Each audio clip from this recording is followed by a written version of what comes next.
This is part 2 of the story I wrote, Come As You Are. Now, the first thing you need to do is write down every bad thing you have ever done. You cannot meet the king until you have confessed everything. Now, don't try to hide anything. He knows already, but he wants to hear it from you. You will not be able to see him until you have your letter written. Lily didn't move. Rooted to her spot, her thoughts tumbled around in her head. Was she hearing correctly? Write down everything? She just couldn't. I will leave you here and come back for you later. And with that, Amy closed the door and left Lily alone in a dark, cold room once again. Stunned, Lily sank to the floor and stared out at the starkness of the room, all hope seeping from her. How was she ever going to write down all her bad deeds? She couldn't. The task was too overwhelming. If she told him what she did in the dungeon, she would never get to meet him. He would banish her from his beautiful home and most likely send her back to the dungeon where she belonged. Shivers coursed through her body. Hopelessness settled upon her as a shroud of darkness enveloped her, and she collapsed on the ground, weeping. Hours passed before Lily stood up and walked over to the tiny table. She sat down and picked up the pen, holding it in her hand. Willing herself to try, she leaned over to write, but all she could manage was help. Exhausted, she went to bed and tossed and turned, dreaming of her past, the darkness and the evil that she knew so well. The next morning, Amy woke Lily up with a soft knock at her door, bringing with her breakfast and more stories of the king. Lily sat up, ate, and listened politely as she was told once again that she was adopted and that the king couldn't wait to meet her. She was told he loved her very much and she belonged to him. A tiny flicker of hope lit in Lily's heart as she heard the words she had longed for. She belonged. Lily looked into Amy's eyes and timidly asked, "Can I meet the king today?"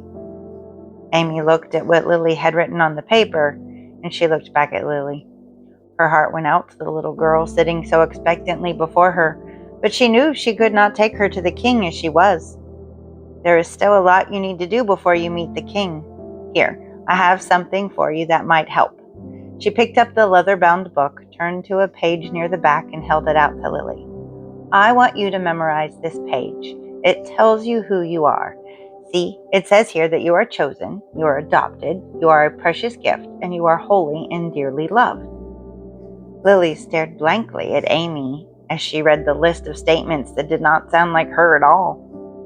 "Once you know these and you believe what they say, then you will be able to meet the king," explained Amy in her most patient voice. Lily lowered her head. "I'll try," she whispered. "That a girl." Amy gave her arm a squeeze and left the room once again. The next 2 days, Lily read the list over and over and over. She tried reciting them out loud, thinking if she heard them, maybe they would begin to penetrate her heart. But nothing changed. She couldn't accept the fact that she was loved. She didn't believe she was chosen. Oh, sure, she was in this lovely large home, but if the king loved her, why couldn't she see him? There must be something wrong with her. So back she went to her little bed and cried herself to sleep once more. A week later, Amy came into the room and found Lily crying again. She stood nearby and said softly, "How about this? What if I send in some of my friends, the king's other servants? They can help prepare you to meet him. With a little hard work, I know you'll be able to see him soon." Lily glanced up and managed a weak smile. She was grateful for all the help. She sat up in bed, wiped the tears from her face, and waited for their arrival. It wasn't long before one came. She was very tall. Her gray hair was pulled back from her taut face. Lily's eyes quickly landed on her calloused hands, which carried in them a bucket filled with metal instruments. Lily gulped and scooted back in her bed. She crawled as far into the corner as she could away from the strange woman and her tools. Without saying a word, the woman grabbed Lily's arm and pulled her from the bed. She set her down roughly in the chair, and Lily heard the bucket being dropped to the floor. When she heard the clicking and clacking of the tools rustling in the bucket, she closed her eyes tight, bit her lower lip, and shifted nervously in her seat. "Sit still," barked the lady. Lily froze, held her breath, and waited. Over the next 30 minutes, Lily's tangled hair was combed, tugged, and yanked. Lily whimpered and whined with each pull, her hands gripping tightly to the seat of the chair. She tried to brace herself, but she kept sliding back and forth as her head was jerked from one side to the other. Frustrated, the lady grabbed her bucket of tools, stormed out of the room, and slammed the door, leaving Lily alone and in pain. Tears freely flowed down her cheeks as she reached over for the pen and once again wrote, "Please help me." An hour later, another servant came to the room. This one seemed nice. She smiled as she entered and sat on the bed with Lily. She discussed her visits with the king and told Lily that if she worked really hard, she too would be able to see him. She explained that the dirt covering Lily had to be washed away to make her presentable. Lily willingly agreed to follow the servant to the bathing room. She desperately wanted to feel clean, and she would do anything if it meant she could see the king. When they got to the room, Lily could see the vapors escaping from under the door. She slowly opened it and went inside. The scrubbing and washing left her skin raw and bleeding in places. Lily tried hard not to let any tears out. They didn't seem to help her and only made the others around her angry.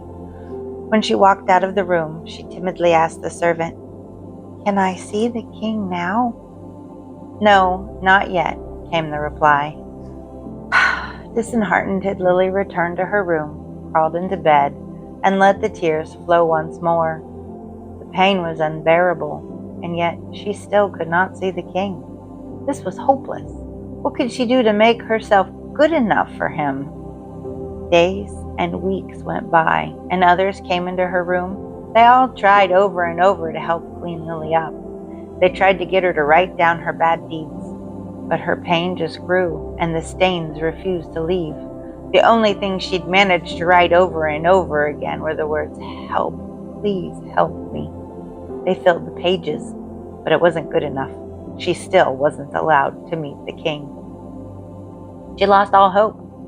This wonderful, loving king would never let her into his presence.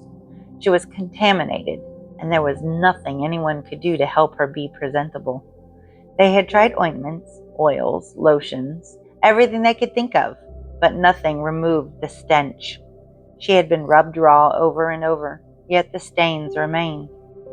Every time she asked to see the king, she was told she wasn't ready, that she really wasn't trying hard enough, that if she would just do what she was told and stop resisting, that she would be ready to meet him.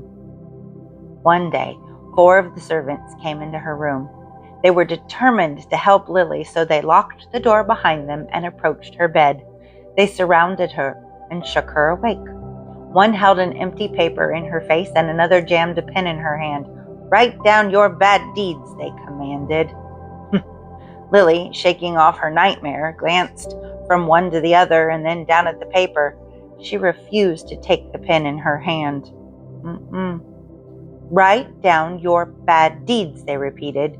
"You want to see the king? Write it." Lily tried to back away into the corner, but one of the servants grabbed her feet and pulled her towards the edge of the bed.